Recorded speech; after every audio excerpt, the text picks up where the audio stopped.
Mag 4 years na ako dito sa Finland. Sa unang tingin, para bang perpekto ang lahat.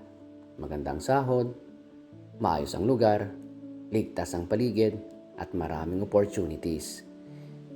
Pero sa kabila ng lahat ng ito, may isang bagay na lagi kong naiisip. Ang pamilya ko sa Pilipinas. Kapag sinasabi ko sa iba na plano kong umuwi, madalas nagtataas sila ng kilay. May natatawa, may nagtatanong ng paulit-ulit, "Ha? Bakit? Nandito ka na. Maganda ang sahod at maayos ang lugar. Bakit mo pagugustuhin umuwi sa Pilipinas?" May isa pang tanong na madalas kong marinig, bakit hindi mo nalang dalhin ng pamilya mo dito para dito na kayo tumira? Para sa akin, para saan? Para magtrabaho hanggang tumanda? Para ang mga anak ko rin ay ganun din? Trabaho lang hanggang tumanda? Walang masama sa pagtatrabaho. Pero kung iyon lang ang gagawin mo sa buong buhay mo, para saan ang sacrifices? Para saan ang pagod? Dito kasi sa Finland, ang bilis ng oras. Panay trabaho ang mga tao. Oo, may pagkakataon na nakakapag-travel ang iba, pero limitado lang dahil sobrang taas ng gastusin dito.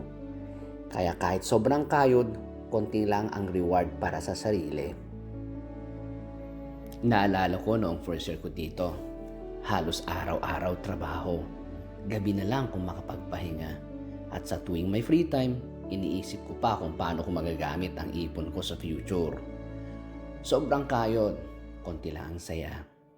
Ang dami kong naisip na, paano kaya kung na hindi ko nararamdaman noong bata pa ako sa Pilipinas? Ang simpleng kasiyahan ng pamilya, ang pagtawanan ang simpleng bagay, o ang magbanding ng hindi nagmamadali.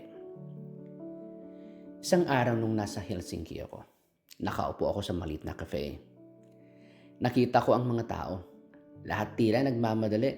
May laptop sa harap, hawak ang phone, patuloy ang tawag sa trabaho.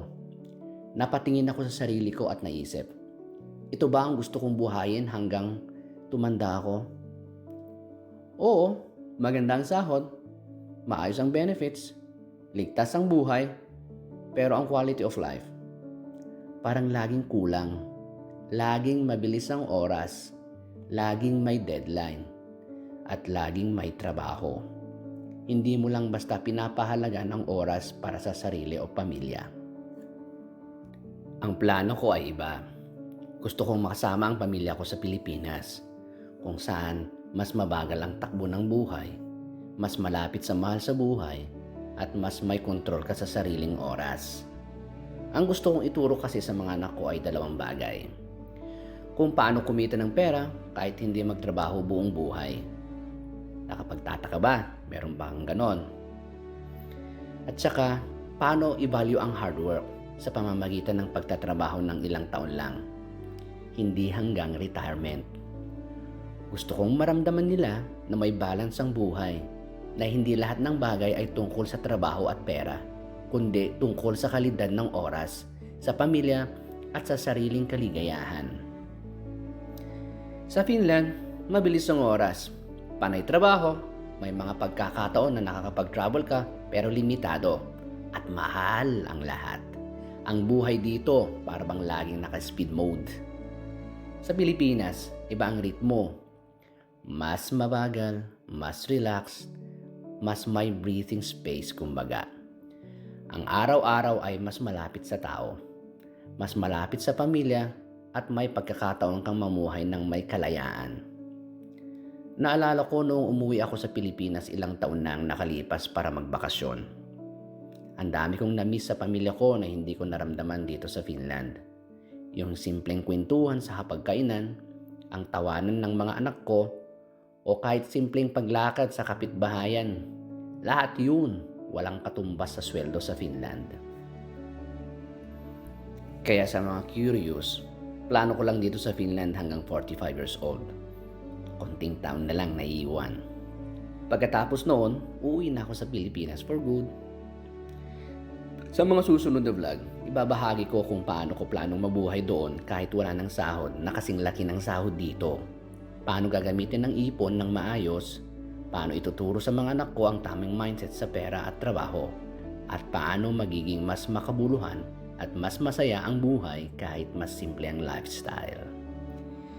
Isa sa pinakamahalagang lesson na natutunan ko dito sa Finland, kahit gaano ka kasipag, hindi mo kayang palitan ng oras kasama ang pamilya. Walang halaga ang sobrang kayod kung hindi mo rin na-enjoy ang buhay. Kaya kahit financially stable ka, ang happiness ay nakabase sa connection mo sa mga mahal mo sa buhay. Hindi ito tungkol sa pagtakas sa responsibilidad o sa trabaho. Ito ay tungkol sa pagpili ng buhay na mas malapit sa puso, mas makabuluhan at mas masaya. Ito ay tungkol sa kung paano gagamitin ang oras at pera para sa pamilya at para sa sarili. Ang pinakamahalaga, quality of life, balanse at kaligayahan, hindi lang sweldo. Kaya kung gusto nyong sundan ang journey ko, mag-subscribe at follow for more. Sama-sama nating tuklasin kung paano mamuhay ng may kalayaan, may balanse, at may tunay na kalidad ng buhay kahit na simple lang. Salamat!